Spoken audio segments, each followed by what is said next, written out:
are people. Daddies are people. People with children. People with children. When daddies were little, they used to be boys, like some of you. But then they grew, and now mommies are women. Daddies are men. Women with children. Men with children. Busy with children. And things that they do. There are a lot of things a lot of mommies can do. Some mommies are doctors. Some daddies are bakers. Or welders. Or painters. Or furniture makers. Some mommies are umpires. Some dads referee. Yeah, mommies can be almost anything they wanna be.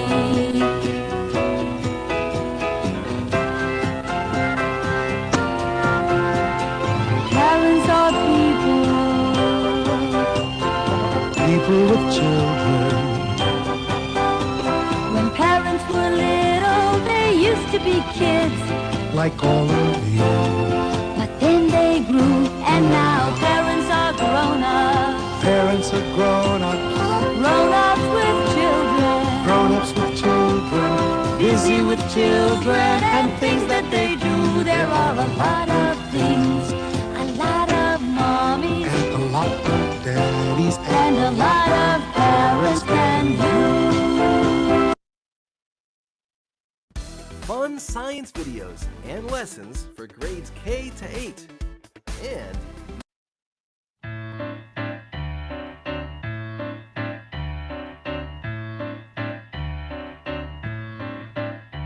there once was a boy named Pierre.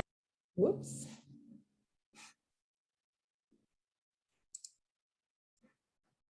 Well, that wasn't part of it, but people, anybody know that? Or are we just totally aging ourselves here, some of us?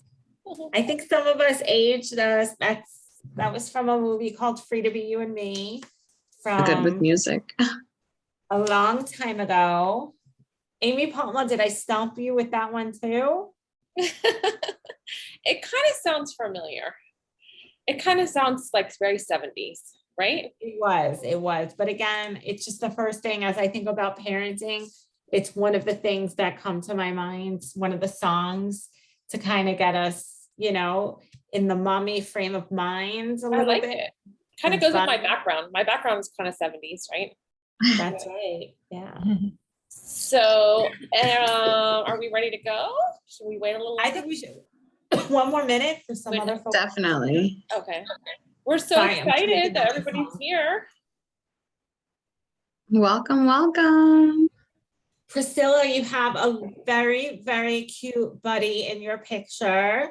Hello, little man, right? You're hiding? Sweet little girl. Oh, there she is. Hi, friends. How are you? Hi. Say hi, Isabel. Have some fun. Do you see the book? Mm-hmm. Do you see who that is? Do you know what that is? What is it? What is it? I'm at the elephant. It is an elephant. Do you know what an elephant says? What does an elephant say? Okay. What? It's taking a bath.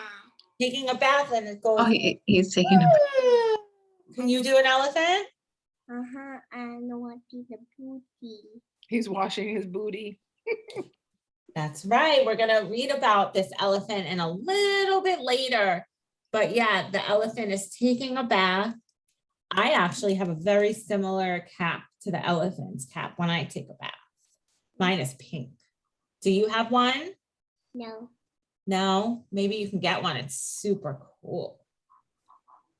Well, it's 8:01. It's 8:01. Get started. Sorry, I took over, Amy. I think so. Everyone ready to rock? Yes. All righty. Hello, everyone. Thanks for joining us tonight for ELC's Parenting Pitfalls webinar. We are so excited about this. I'm a mom of 2 young kids, so I'm in the same boat as you, and our experts have lots of tips for us on how to make daily mom life a little easier. You know, all the stuff we do, trying to get our kids to eat healthy, dealing with temper tantrums, fussing, and my favorite, trying to get dressed and out the door in the morning. They always seem to forget something. And we also want to hear from you about what works for you, what doesn't work. This is a no judgment zone. So we want to like make it kind of like a support group where we can all talk and compare notes and tips and tricks that we use that work with our kids. And let's see what else. Before we start, I just want to tell you a little bit about us. I'm Amy with the ELC, which is the Early Learning Coalition of Broward, along with Allison, who is one of our early childhood specialists. And she has amazing tips and tricks about parenting. She's taught me a lot. We also have Amy from ELC, who's going to run the chat. And we have Rafeea and Annie from the Broward Mom Collective, which is an amazing social media group. So without further ado, Annie and Rafeea, tell us about your group, and then we'll go to Allison after. Good night. We are the owners of Broward Mom Collective. We are a community of local moms and families who can share real life experiences and valued opinions with each other. My name is Annie, and I'm a mom of 2 girls. Parenting doesn't come with a handbook, so here I am sharing my unique parenting journey with the world. My go-to saying is no sugarcoating. Definitely no sugarcoating. Thank you so much, Amy. My name is Rafeea Roche with Broward Mom Collective, co-owner, and I am so happy to be here. I have over 12 years of experience in early learning childhood education and child development. I owned and operated my own childcare facility in Orlando, Florida. And wow, just seeing those little faces every day, sometimes, you know, it gets hard when it's your own. You have all this training and then you have your own. So I'm here to help and to share with all the moms here tonight. Thank you. Yes, you have a lot of great tips too. She, as she said, ran a preschool, so she really knows. She has a lot of insight, a lot of wonderful tips. I learned a lot just from talking to you, Rafeea. A lot of tips that I've already used with my own children.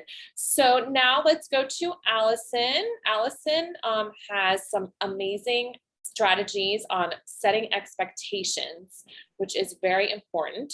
And after each scenario, we want to hear from you. So please put your questions, comments in the chat. And then at the end of Allison's segment, we'll open it up to questions where you can actually ask your question on camera as well. And, you know, just give us a little wave if you want to go ahead and ask your question. So go ahead, Allison. Thank you guys for joining us this evening. It's really excited to see your boxes. I would love to see some faces. Shout out to Priscilla and her little friend, and Leanna. I see you have a little friend. We love little friends making appearances here. So please, I want to see your little cuties. But before we get started, I need some help. Who can help me here? So I have a job and I'll read you the requirements. And if you know someone that can help me with this, you'll shout it out at the end. So are you able to provide attention on demand? Are you able to see the humor in situations? Can you act as a nurse? Can you assist in bathing? Can you cook and plan meals? I don't like that one. Perform safety tests on toys. Share stories. Are you willing to play, sing, dance, and act silly? I do have to say this job is long hours. Mornings, early morning, days, nights, evenings, weekends, every weekend. The good thing is there's no specific dress code, but you know, there's no previous experience required. So if you know someone that does this job, can you raise your hand or kind of tell me? Priscilla, woohoo! So who is this lady? Who is this person? All of us moms. It's all of us moms, and I hate to say it, sorry, dads too, grandparents, aunts, uncles, anybody that's really taking time to raise your little ones, because we know that raising our kids is the hardest job, and you know, there's no training for it. There's no test to take before it. And you might be overwhelmed by it, but there's no training, there's no specific class, nothing. But the love that you have, it just makes it worthwhile. And you are your child's first teacher. So just always remember that as you go along, you're your child's first teacher, you're a child's biggest fan and biggest advocate. So let's get started. Do you have a hard time getting ready for bed at night? Do you feel like sometimes you have to tell your kids it's time to brush teeth, it's time to take a bath, and they look at you like you've never said this before in your life? Rafeea, I think you've had that experience. Yes, I'm guilty. I'll share after though. So it's hard, but I have a great idea for you. So what you can do is set up a routine using a visual schedule. So here's our family's visual schedule, which all it is, it's on a piece of cardboard with pictures of my son. I'll try to let you see it. We pick him up from school. Time to play when we get home. You see that big smile? Because it's dinner time. Bath time. The only thing that's not on here that should be on here is brush teeth, right? We forgot brush teeth. Books time, and then bedtime. So just imagine you guys can do this in your house together. You could take pictures of your kids, get them involved in this activity. If your child goes to a preschool, you might see that they have something similar like a visual schedule. But again, there's no reason why you can't do it in the house with your kid and take some cool shots. Now, don't tell my son that I showed you guys these pictures, especially that he is now 15 years old. So he would not be happy, but this is our picture schedule from when he was younger. So do you guys have any other tips? Anything in the chat? Amy, did anyone make any comments? We do have a comment. Diana, thank you so much for commenting. She thinks that the visual schedule is so cool, which I agree, Diana. Yeah, yeah, I loved it too.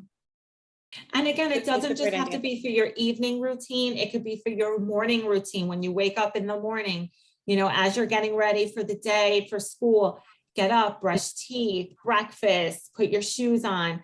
Again, you can make one of these routine for any activity that you want to get done.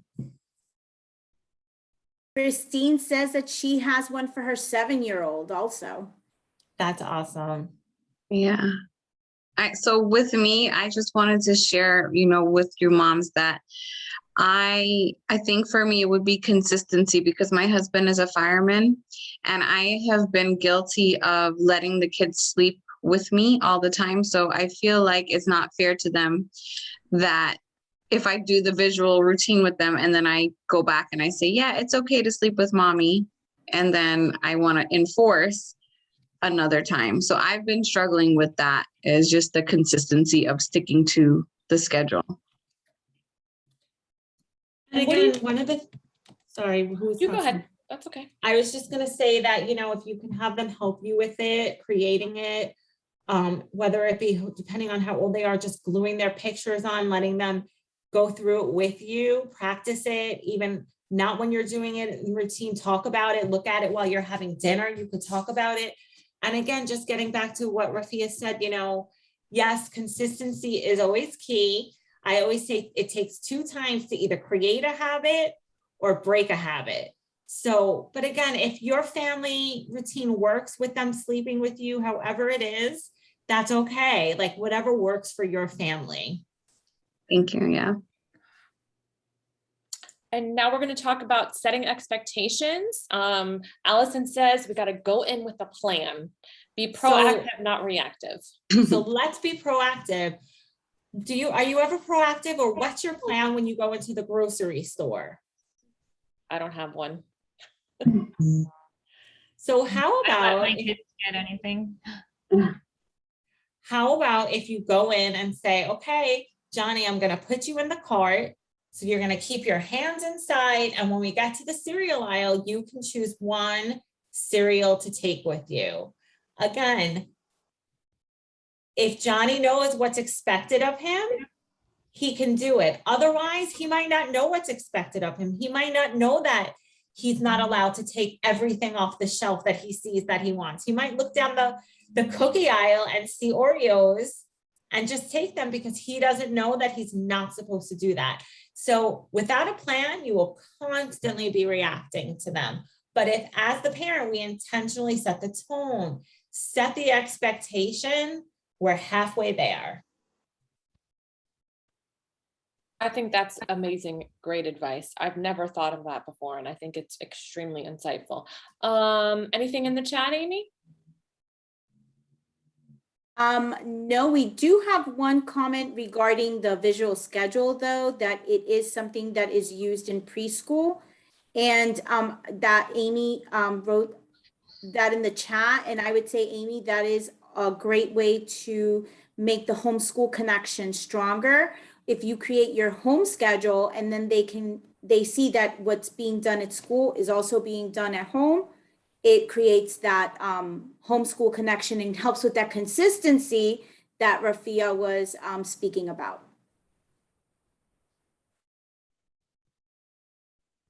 So anyone want to share what they do before they go? Do they set expectations, or is this new before going into the store? I can tell you, I've never set expectations, but I tell them, I have 3 girls, 11, 6, and 4. And they all know we're on a budget. Mommy's not made out of money. No. And that's like my, that's my go-to. No. They always want to go, and then no, here. That's my go-to, is that, I'm a single mom.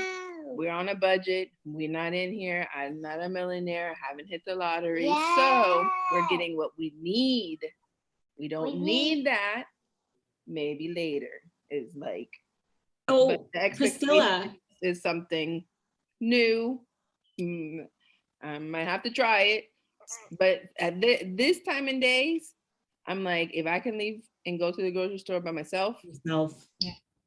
Isn't that like the best thing ever as a mom, getting to go to the grocery store by yourself? It's, there are those memes out there that say that's like going out to the club of your 20s, like getting to go to the grocery store by yourself. And it's so true. That's hilarious.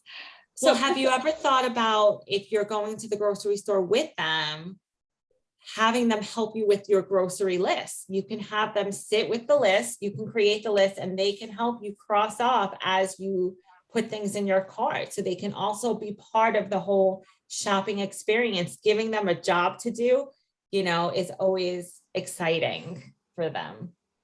I like that suggestion. That's a great tip. That's something I've learned from you, Allison, is incorporating children into whatever we're doing. Like one time you had done a tip about when you're doing laundry, whatever we're doing, bringing them into it. I've learned so much from you. She's helped me be a better mom, so I'm grateful to you. Oh, you're welcome. Thank you. Now, Priscilla, I have a question. When I go shopping, my kids want everything. They're like pointing at stuff. I want this. Can I have this? And it's always like expensive, like little stuffed animals and things that they don't really need. What do you do? How do you handle that? Well, is it a need or is it a want? A want. It's a want. See, so you do set expectations. So you are doing it because you're talking to them. I'm like, do we really need this? Because that's a majority of the answers all the time. And then I have to explain to them, okay, do you want to eat or do you want to have a toy? A toy. Well, and you know what, Priscilla, that leads us kind of to our next tip, is giving choices, which is gonna, I guess it fits to jump into it. Giving choices, but you're in control of the choices as the parent. So one of the examples I always like to give is when a child comes to you and they're like, I'm thirsty. So instead of them saying, I want, let's say, soda, and you're not okay with it, oh, you're thirsty, would you like milk or would you like juice? If those are the two options that you as the parent want your child to have, or you're okay with those two options, you can give them that choice. So again, you could say, maybe not in that way of, you know, a toy, or, you know, I guess it can be like a toy or a snack, like, what do you want? But again, giving them choices of things that you're okay with is doubly effective because you're okay with it, but then it also gives them a sense of control.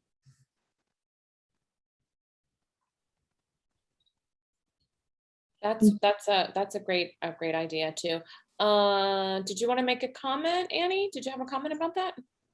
Yeah, for snack time, my girls usually choose fruit because I got these little cookie cutters and these kid-friendly knives from Amazon. And my little one does everything from washing the fruit, slicing them, and making the shapes with the little cutters. And it helps her make better choices because she watches these YouTube videos. I think it's like bunches of lunches, and then she wants those things. So I bought the stuff for her, and now she enjoys doing it. I think Diana had her hand raised. I don't know where she went. Is she here? Oh, hi. I put my hand down. I was just saying about going to the store. I do set expectations when we go, but sometimes I'm the weakest link, and then I go inside and then I'm like, okay, well, we could just do that. You know, like you start adding stuff. So I feel like I avoid taking them sometimes, so I spend less money. It's terrible. But listen, if you do what works in your family, and again, these are strategies that you can use, especially when you have no choice but to take them. But I know that the next time, all of us moms that are in the grocery store alone, we're going to be thinking, this is our night out. Woohoo! Like the woo. That's true. Awesome. And then what about sharing toys on a play date? You had a great tip about that, Allison. So, you know, whenever we get ready for a play date and we're in the middle of it and we're like, oh my God, you're fighting with your friend over a stuffed animal or a car.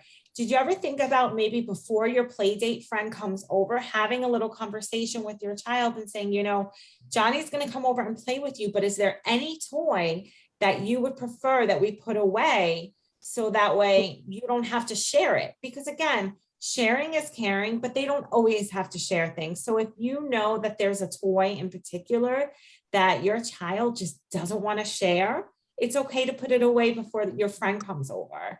So that's kind of fun to do. You know, my girls don't really have an issue sharing their toys with others, but they do have problems sharing with each other. I noticed that they're always fighting for the same thing.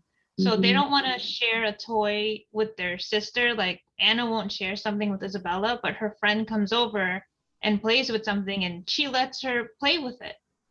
So it's more of like a sibling thing for me in my household versus a friend being able to play with something. Same here. Does anyone have any tips or strategies on that one? I usually when they fight, I set Alexa and I say, okay, listen, since you guys can't decide between the two of you who gets it, we're gonna set the timer and you get it for 5 minutes and then your brother gets it for 5 minutes and Alexa goes I've off. done that before. Yeah, I do that. That's a good one. I've done that too. Yeah, she says, oh, my daughter says she goes off so quick. It always feels fast when it's your turn, you know? Totally. And again, there's also a lot of things you could do if there is a toy that in particular does belong to one child as opposed to another. A way to help increase not only the fighting, but you can write their name on it as well. So again, you're also sharing that whole one step closer to early literacy and learning and things like that. Put their name on it, and then you can kind of keep it in a separate place, have a box that belongs to Annie versus Jenny, things like that. So again, we can't always stop every argument, but we could definitely try to set expectations and set up some specifics. I love the Alexa. You know, in my day, it was like a timer, if you remember, like the hourglasses that you turn over. We've come a long way in technology since then. Christine just said she tells them they have to share or take it away. And then And we have again, there's someone, always opportunity to get multiples. That's one thing that we do say in the classroom.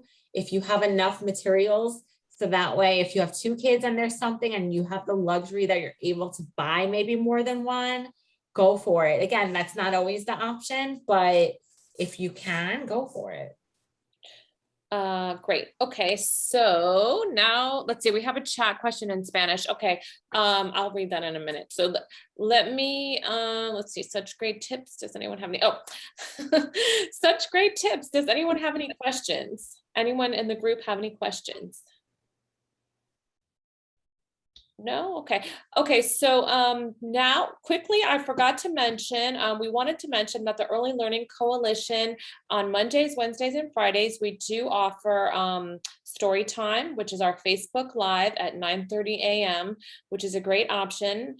And we have that in English, Spanish, and Creole. We read books for the kids, and we have some great members of the ELC community that are very animated and fun.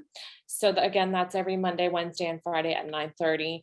And that's a great option if you need a little break and you want to distract your kids for a minute, right? Don't you love the reading, Allison and Amy? Yeah, so it's really super fun. We have right now, Lisette, she reads in English and Spanish. Check her out just every time she reads Monday and Wednesday, because you never know. She always looks different. She's dressed different. She really is just there to have so much fun. And again, reading together is just the best thing you could do with your child. We're going to actually, all of us are going to read together a little later for a little bit, but please join us on our Facebook page, Facebook Live. Wonderful. Now we're going to go to Annie and Rafeea. They have some scenarios with some very helpful ideas how to handle them, which I learned a lot from you two, Rafeea and Annie. So please go ahead with your scenarios. Thank you so much, Amy. So we're gonna do this in a scenario format where we present the scenario and the parent responds. And then after, we'll suggest some solutions. And again, if anyone has any solutions that have worked for them or things that they want to share, please do that with us as well. Scenario number 1. It was right after summer vacation and the kids are back to school. Sarah's classmate, Jenny, took her favorite Christmas light-up pencil. It was given to Sarah by her grandma. Jenny broke Sarah's pencil and hid it in her desk. You were just fine. You don't need to cry. Jenny took your favorite pencil and broke it. It's not the end of the world. I can buy you another one. You just need to stop being so sensitive. The problem here is disregarding or avoiding your child's feelings. So we all know that we love our children and we want to make that feeling go away. In one way, you're trying to comfort the child by saying that you'll buy another one. But in your child's mind, they're hurt, sad, and now they feel like you're not considering their feelings and labeling it as sensitive. Here's a few solutions. Acknowledge that the pencil was really special because it was a gift from grandma. Inform the child that it's okay to be sad. You can also share an experience of when something of yours broke and how it made you feel. Ask the child, would you like me to look for one similar and buy it for you? It might not be the same because that one was your favorite. What do you think? You guys have any suggestions? What do you think? Mommy. I do agree with that, acknowledging their feelings, you know, and also telling them that it's okay to be sad, because that was one of the things that my dad taught me, that, you know, like, you have to let kids express their feelings, because if they don't express them, then it turns, especially for boys, it turns into anger. And, you know, later in life, they don't know how to deal with those feelings. So I think it's so important to acknowledge and let them express, you know, and not just say, don't cry. And that's the thing, I think, you know, oftentimes as moms, we're so busy juggling it all and we're like, we'll just get you another one, whatever. And you're not really getting to the root that there's a feeling behind it. And on top of that, having that discussion with your child, you know, it's really a great opportunity to label what they're feeling at that moment. Because again, as they're growing older, we have to give them the words to understand their emotions. It doesn't always just come naturally. Oh, you're feeling very sad that your pencil broke. I know it's a memory, like giving them those words as well. So again, it's all about acknowledging the feelings and giving them the words to then be able to share that. And what I like about this scenario is that a lot of times, you know, the mom is not intentional about trying to make the child feel bad, right? But we use the word sensitive instead of just the emotion. And so now that becomes their truth. And then they can grow up with, oh, well, I'm sensitive. You know, I've heard a lot of children just keep telling themselves they're sensitive because they look up to the parent. So that's why I kind of thought this one was pretty good because, you know, just to show like you are still always trying to do your best, but we can always just try to use different words. And let's see, Kati says it's great. It's a great idea to validate feelings, which I agree. Very important. I have a scenario that happened today. My 4-year-old is in VPK and I don't know if it's the teacher, I don't know if it's the students, but now she has the mindset that she's a bad child. I'm a bad girl. And that's like I keep on reinforcing her, no, you're not a bad girl. You're a good girl. But then it's like, I don't know where it's coming from because I've never used it. And I'm having that problem of she doesn't express her feelings. She just lashes out.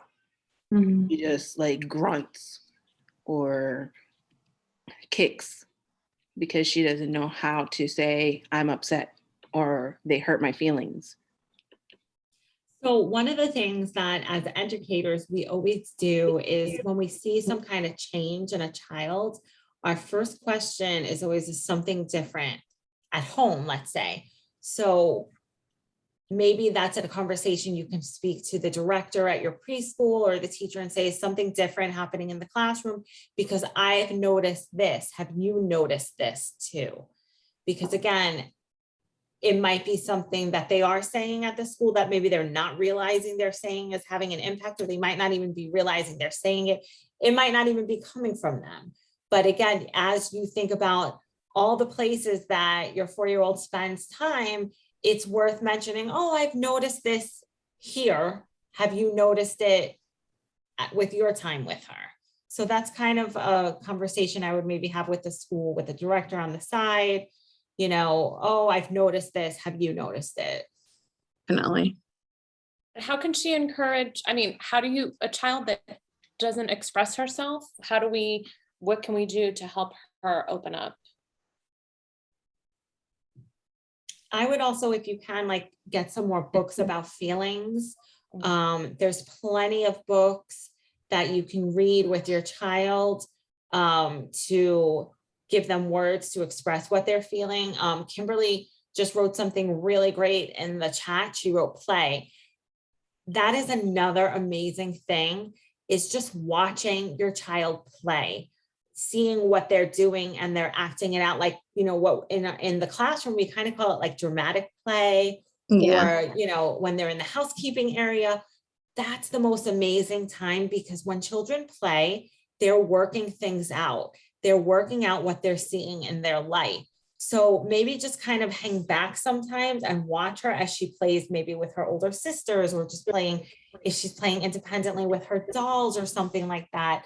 That is another great time to kind of check in on them. You know, I'll share one other thing, and then I know I'm saying a lot, but midway through the pandemic, I read an article where they started to talk about how preschool teachers were starting to see kids in their playtime acting out things like, make sure you wash your hands and where's your mask. And they were really kind of bringing COVID into their playtime. And it was just about them processing this new world of COVID that we're living in. So once you see it kind of in their play, you know, it's kind of how they're processing it and working it out.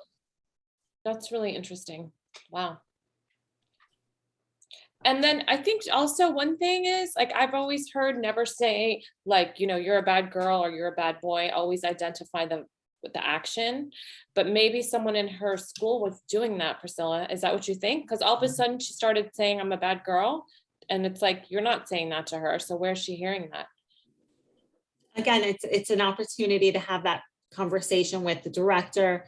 Again, whoever else your child spends time with, I would kind of think about, you know, having those sidebar conversations with them. All right, wonderful. Now we're going to go to our next tip, which is about overpromising. So it's Friday. Elijah comes home and he says, Mom, where's my black shoes? I want to wear them to the park today. And then you say, we will not be able to go to the park today. We can do it on Sunday instead.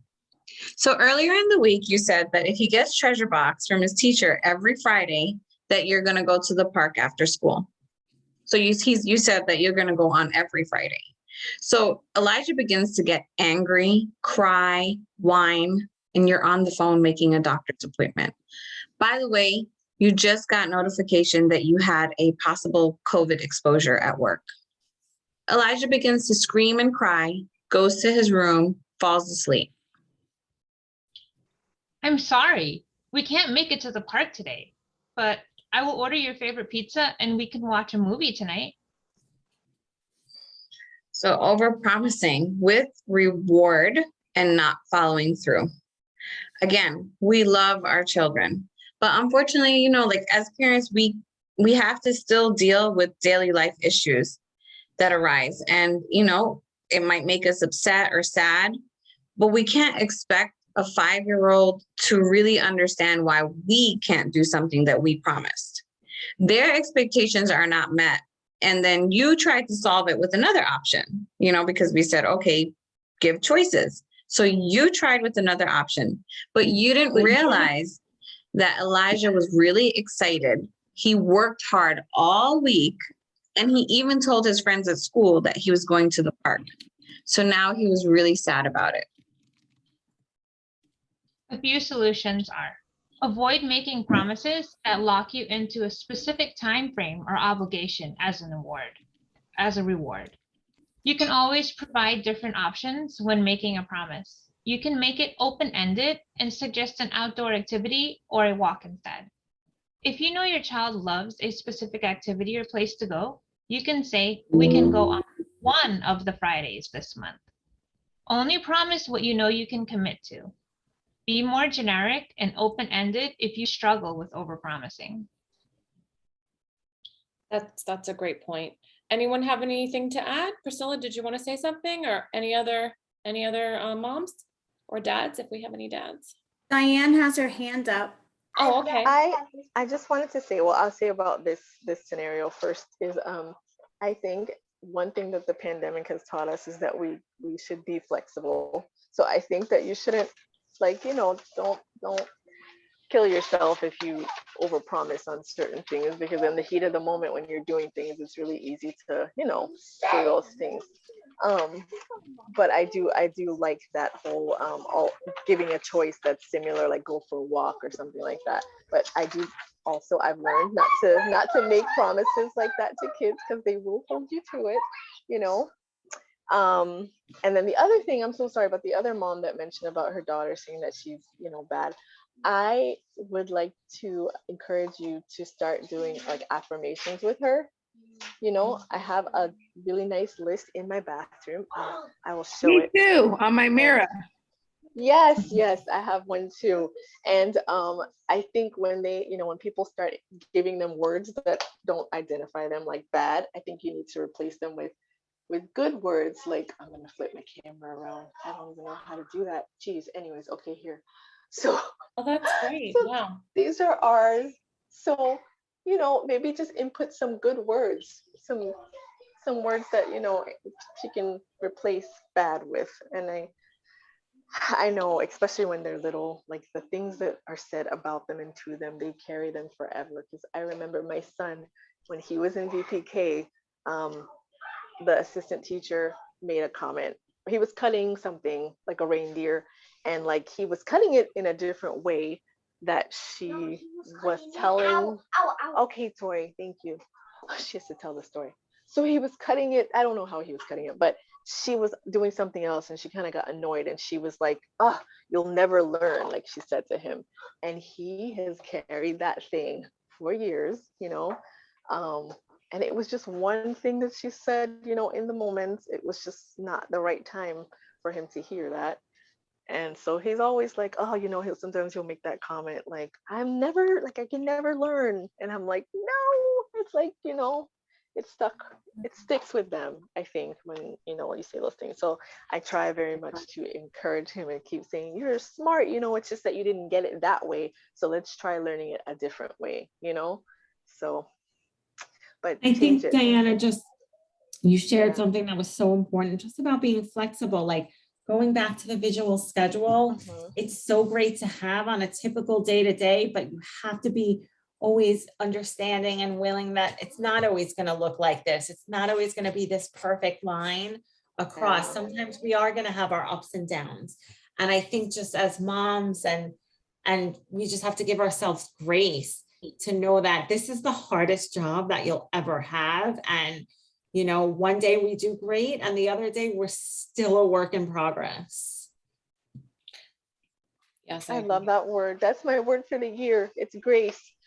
Isn't it the best word ever? It really is. We have to give ourselves grace because it's hard. We have to acknowledge our own feelings on the inside, as well as if we can't acknowledge our feelings, how can we acknowledge theirs? So. Oh, so cute. Is that your little 4-year-old, Priscilla? Hi, sweetie. Oh, she's beautiful. What's your name? Marie. What? Isabel Marie.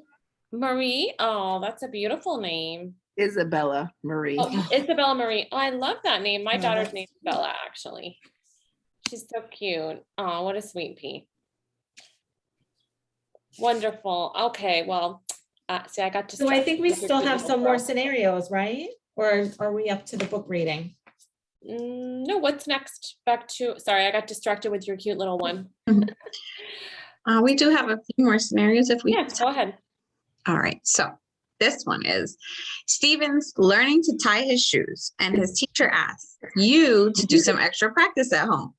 So she advised you can get yarn, strings, or even get a pack of shoelaces to practice. So you're super excited. You go out and you buy everything.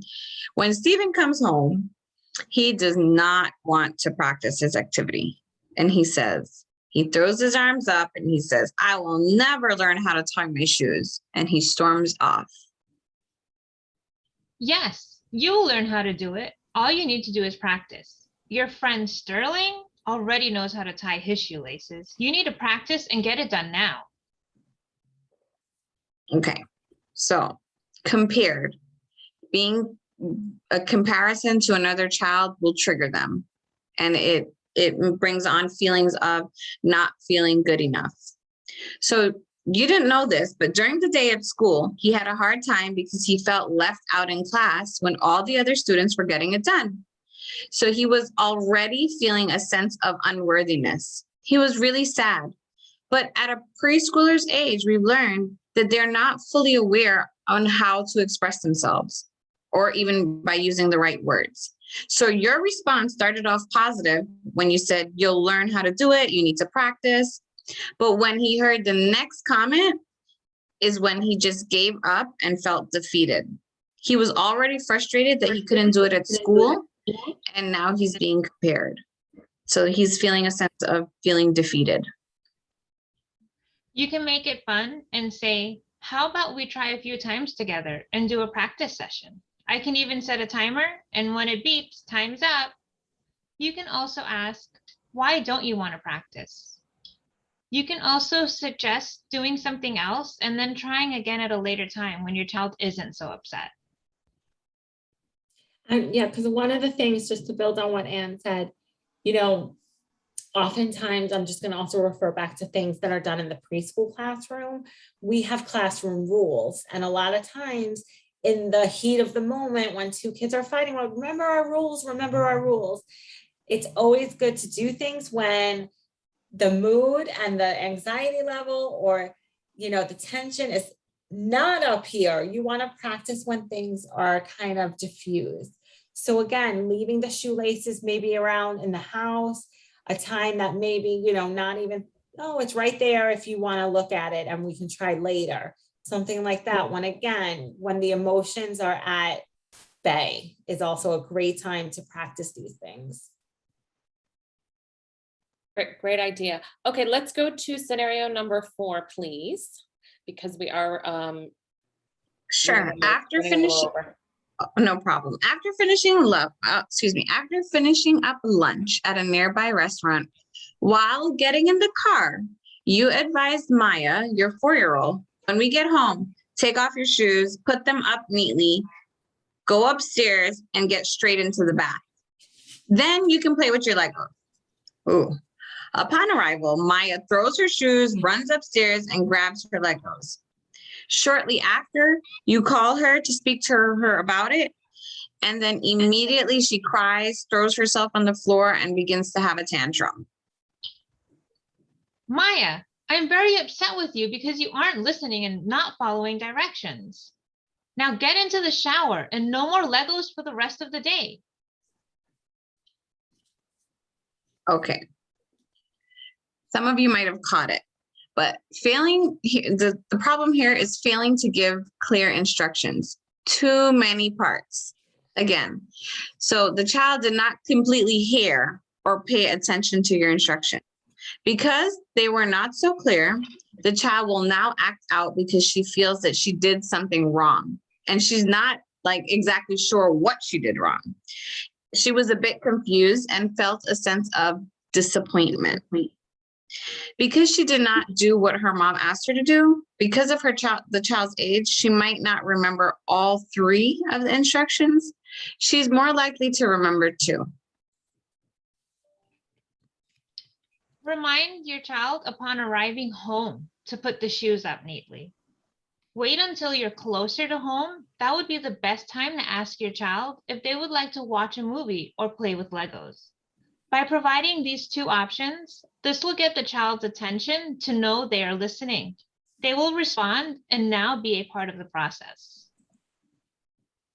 I personally have made that mistake, and where I've given too many directions, and then they become overwhelmed. So I think that's a really good tip. Thank you. I think we might all be guilty because I've done it before. Definitely. We have to be, think about how old they are and what to expect. So just giving them, not too much might work. Does anyone in the group have any comments or anything in the chat on that? Christine is suggesting that the reward should come after the bath time. So when the child completes the task that was asked of them. Definitely. And I have a question. What do you do? My kids are 7 and 10 and they still don't want to go in the shower. And they come up with all these ridiculous excuses. All of a sudden they have to do it. I have to do this, I have to do that. What does everybody else do to get them to go in and stop the stalling? That's a really hard one because I'm in that same situation. They never want to go take a shower, and then they're always saying, you go first. Well, you go first, and you go first. So now I did it where they go every other day first. Annabella will go one day, then Isabella goes the next day, then Anna goes the next day. But I mean, they're always fighting. They don't want to go, and then they're always telling the other one to go. Sorry about my dog. Ideally, that schedule you would think would work, but I can imagine how they can go back and forth. And then for my kids, it's this one wants to go to this bathroom and this one wants to go in mommy's bathroom. So now they're fighting over the bathroom. I'm just yeah, creating a schedule that you can try to stick to kind of works. Again, and then it's also what is okay in your house, whether it be, as kids get older, their electronics get taken away or turned off, things like that. Again, we want them to do their task first, their reward second. So again, most of all is that consistency, no matter how old they are, is get them into that routine and that schedule. Because they're always going to try. And And again, one time is okay, but once you do something 2 times, you've got a new routine. Whether or not you wanted one. So true, so true. Now we're going to go back to Rafeea. Did you had some closing thoughts that you wanted to mention before we go back to Allison? Yeah, I'm just really so glad that, we're here tonight. And I just, want to hear from any of you, if you want to share, just how do you feel about what we talked about? Do you feel like, these are some things that you experienced that they're common?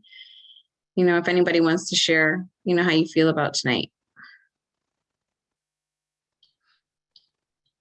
And just let me know. We learned tonight, and just feel free to let me know, Amy, if anybody shares that, no matter what type of parenting style you have with your children, they're both positive and negative outcomes based on the dynamics of your home. There's really no right or wrong answer here. We wanted to just be mindful tonight, of the diversity in parenting. Again, even at Broward Mom, that's what we stand for, is like a no judgment zone. And we have household with both parents, co-parenting, blended families, extended families, single parents. And, stress is high right now because a lot of families are working from home. And that has had a huge impact on just overall children. Preschoolers, they're at a very crucial age in their growth and development. And we just, we wanted to just bring some awareness. It's our job, as parents, to do our best to nurture those behaviors. And all of you here today, you need to congratulate yourself for taking the steps of, always trying to do something better. And by us sharing together tonight, that's how we could just learn. And so that's just what I wanted to say, that we're really happy to have you here tonight. Absolutely. Yes. We're so excited to have everybody here and have this group to talk to and kind of support each other. Now we're going to go to Allison, who is going to talk about something all of us moms really, really want. I'm excited about this part. So this is something I've actually done with my kiddos. And again, as I've infused throughout, talking about reading together. Reading together is just time together. Even if they're little, you can still just look at pictures and kind of think about yourself, make up on the screen, what's happening. So now we're going to read a little story. Isabella, we got the elephant time now. So we're going to talk about Mrs. Large trying to get 5 minutes peace. So let's see.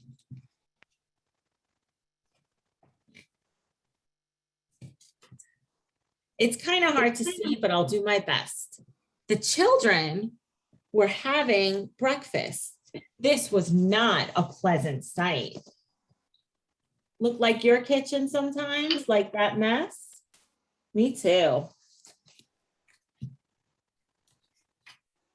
So Mrs. Large, she decided that she was going to have some tea and take a bath.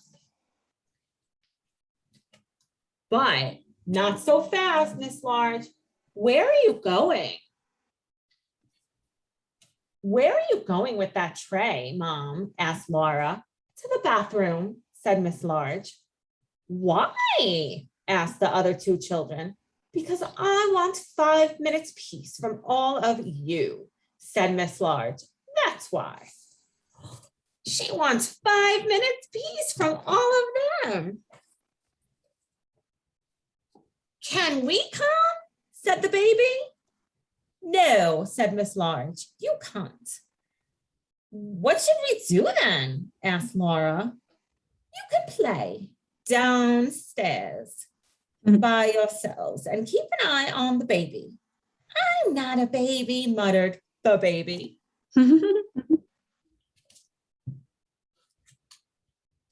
So there she was. Miss Large went up and ran her bath. But guess what? Guess what happens? Someone comes. Can I play my recorder for you? Said Lester. So now, while Miss Large was in the bathtub, Lester's playing his recorder. But Laura sees that Lester's in there. Can I read you a page from my story? So now she's going to read a page from her story. So now Miss Large is in the bath with Lester playing his recorder and Laura reading her book. But guess who comes next? It's the baby. And the baby brought all his bath toys. So guess what happens? So now they all get into the bath with Miss Large. Oh my goodness, what happened to her 5 minutes piece? Now they're with her. Baby. How silly. So Miss Large, she got out of the bath. She let them continue to play in the bath. And she went back downstairs and she had a tea and she had her 5 minutes piece. So this is just a story and a shout out to all our moms out there who only sometimes want that 5 minutes piece, but we know even in the bathroom, we don't always get it. So this is really just a special book that I've read with my kids when they were little. And it's just a nice, fun way. Sometimes if you really do want 5 minutes piece, you can refer back to the story and say, remember Miss Large wanted sometimes to have 5 minutes piece, sorry. Another one of my favorites, just I want to plug while we're together. I like it. You'd like to see Tiger. So this is Tiger and the Temper Tantrum. Again, we all know temper tantrum with our terrible twos happen all the time, but Tiger has a temper tantrum and we talk about why. So again, this is a great book. I'm not going to read it with you guys. This is one of our special books. And again, for those of you that I hopefully are our Broward bookworm families that got books through us, we hope that you enjoyed our books. We really want to start to have some additional events with you guys. We really wanted to start planning it in person, but then we got Delta and Delta had different plans than us being together in person. But please stay tuned for more fun information and events from us. We will probably send you guys a survey just to kind of hear from you to find out when is the best time to do something like this. Is it 8 o'clock? Is it 9 o'clock? Is it during the day? Like, we really want to know what's the best time to connect with you, because sharing all these fun tips and story times and things like that, it's really, the ELC is here to help you guys. We're in this together and we want all our Broward Bookworm family to be part of the fun that we have. And we will be recorded. We recorded the webinar. We will upload it to our YouTube. So if you want to watch it or share it with any friends, we will email it out to everybody who registered. And we do have a question in the chat about bookworms, Allison. So yeah, the bookworms were, so far we did it one time and we were going to bring you guys together to do some fun activities. We're working on seeing if we could do this every year. So please, please, please stay tuned. But we will continue to do some fun activities. You know, we want to come together at the park or something like that. I have my parachute, you know, those fun parachutes with colors. It's sitting in my drawer. It's just waiting to do some fun activities with you guys, with your kiddos. Miss Lubin, you have a question. I don't know how to say your first name without saying it wrong, so go for it. Yes, it's regarding the bookworms. I know that I signed up. I'm part of the bookworms, but my question was it that one time that received the books, or is it okay? Yes, we sent out books one time. We're hoping to do it again. Like I mentioned earlier, we're hoping that we could do it once a year with you guys. Right now, that was part of our initiative to make sure that families during the pandemic got some extra books to their house, to the families, to the kids. So we're working on seeing if we could do it again because we are passionate about that. All right, thank you. Thank you. And so we would like to have webinars, you know, once a month or bi-monthly. We would like to know what topics you all are interested in talking about. We're thinking about doing our next webinar on developmental delays, special needs, behavior issues, and that will probably be late November or early December.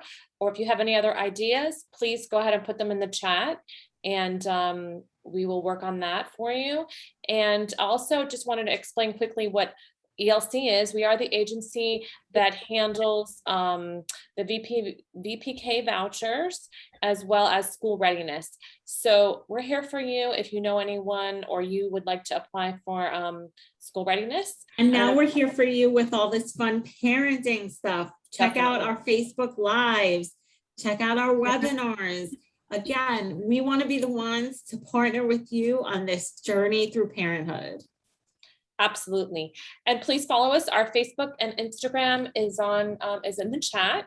And like I said, we'll also be putting this on YouTube, and we do have our newsletter that we email out, which has a lot of great tips also. And Broward Mom Collective, anything you would like to wrap up with? Oh my gosh. Yes, thank you to the Early Learning Coalition for providing this opportunity for us to share with the Broward County families on these topics. We have an upcoming event called Bloom on November 6th and 7th. Bloom is an event for new moms and expecting families. November 6th is in person at Hotel Dello, and November 7th is a virtual event. There will be lots of resources, swag, giveaways. For tickets or to partner with us, visit our website, browardmomcollective.com. And visit our website to learn more about us and who we are, and connect with us on social media. On Instagram and Facebook, you can find us at Broward Mom Collective. Thank you. And when we say new mom, that's like first 5 years. We're in every state and journey and transition, we're a new mom. So definitely come out. We're going to have some great vendors out there, and it's going to be a lot of fun. So new mom could be up until however old you want to be, and when you have new moms and growing families. So I just wanted to throw that out there. Well, thank you everyone so much. We're really excited about doing this, and we want to be a source in the community for parents to turn to us with questions about early education, behavior, whatever we can help you with. So as I said, please contact us and let us know what topics you'd like to talk about or anything else we can help you with. We are here for you. And does anyone have any questions before we wrap up? I think someone had a question about the author for the Tiger book. I put it in the chat. Oh, it's perfect. Vivian French. Perfect. And if you want, I hope you all get your 5 minutes piece by Jill Murphy. I have no stake in the game with these books. They're just my faves. I just had one thing to say. You were reading the book 5 minutes piece, and we were talking about expectations and what we expect, behaviors and all that. I really think that we should look into more books like that. Or I mean, I want my kids to read, but I know sometimes it's not easy for me to sit down with the kids and read a book for them. So if it's something like a movie or something like that, or a little clip on YouTube that shows good behavior, like the 5 minutes apiece. If I read that to my kids and you describe to the kids, well, the mommy just wants 5 minutes apiece. When it's your time to sit, when you tell your kids, okay, well, I want 5 minutes apiece, like the mommy in that book, they may be more aware of it, and they'll be like, oh, okay, well, let's give mommy her 5 minutes apiece. Mm-hmm. So let me just share for one moment with you guys, because I don't want to go over our time, but we do have some, I'm going to share this with you really quickly. Books, and books. Do you see my screen? Just shout it out. I love this. Yeah, we're definitely going to share this. You definitely have to share this with us, Allison, so we can get it on our. Here's some books. Of course, my 5 minutes piece is up there, and Tiger is up there because I don't do anything without those two. Again, the way I feel.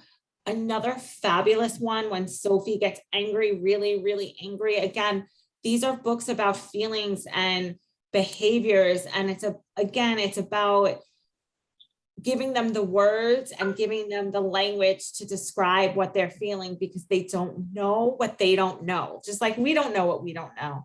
But again, they don't know. And we have these tools that are these are the tools that we should use. And again, one thing I do want to stress for our Broward bookworm families, for our little babies, you got this book. The hugs and the kisses, again, just like this book is a picture book and you just can look at the pictures together, you could do this with any book you want. You can make up your own story as you read 5 minutes piece. Again, it's not about just reading every word on the page. It's about reading and just, it's really about the time you're spending together. And since I still have you guys and I have your attention, I do want to offer you an additional strategy called the 3 T's. So I'm going to take 10 more seconds of your time, maybe a minute. So the 3 T's is tune in, talk more, and take turns. And this is something you do with your child. If you're tuned into them, you're giving them attention. If you're talking more, you can't talk more if you're not tuning in. So tune in, talk more, and then take turns with them as you're talking. So again, here we go. Sorry. Tune in, be in the moment, talk more, use a variety of words with your kids, and take turns having a back and forth conversation. Now that's a little bit of this. Can you give an example, Allison? I always find when you actually show the example, like if you were doing it, how would you do it? So here's something so I'm going to share with you in the chat, www.3ts.org, and they're going to share these strategies with you. So here's some examples. One strategy is narrating what they're doing. Oh, you're going to take a bath now. You're going to put on your red robe as you're doing it. You're describing everything that they're doing. Book time together, just sitting and looking at the books together, describing what's on the page, talking about what's on the page. The next one, the technology piece. Now, again, everybody has their own opinion on technology, and now with the pandemic, kids are on technology more, but it doesn't necessarily have to be a negative thing. You can engage with your child with what's on the screen. Oh, what do you see on there? What game are you playing? Oh, sitting. Oh, there's a pirate on there. What do you see? You can still use the technology as a basis for conversation. And then my favorite one, another one is, please, sir, may I have some more? That's about math. And again, how you can include math in your day-to-day. Oh, we're going to have some crackers now. Let's count the crackers. 1 cracker, 2 cracker, 3 cracker. Again, I'm going really super fast, but again, I'm super passionate about tuning in, talking more, and taking turns with your kids. So www.3ts.org. It takes you through all of this fun stuff. And just, keep calm because your kids love you. And that is really, really the truth. Yeah, I didn't know I was fun. I'm like, what makes me so fun? You want to be with me all the time. I feel special sometimes when I'm like, am I really that fun? Like, we're the moms. A lot of us are moms on here, but shout out to the dads. And I think I saw like 1 or 2 men's names. So dads are welcome as well. So again, just remember that we are our kids' first teachers, and give yourself grace because, like I said in the job description, there's no previous experience required. Absolutely. And shout out to the single moms. Priscilla, I'm a single mom too. So I have a special place in my heart for the single mom struggle. But anyway, thank you guys so much for coming. I've learned so much from Allison and Rafeea and Annie, and I'm glad we were able to share these things with you. And I hope you all learned from it too. And we also appreciate your tips as well. Thank you guys. Shout out to Broward moms. Thanks to Broward family. Thanks everyone. Thank you. Thank you, each and every one of you, for being here. Good night. Good night. Thank you. Bye. Thank you. Thank you. Get your 5 minutes, please.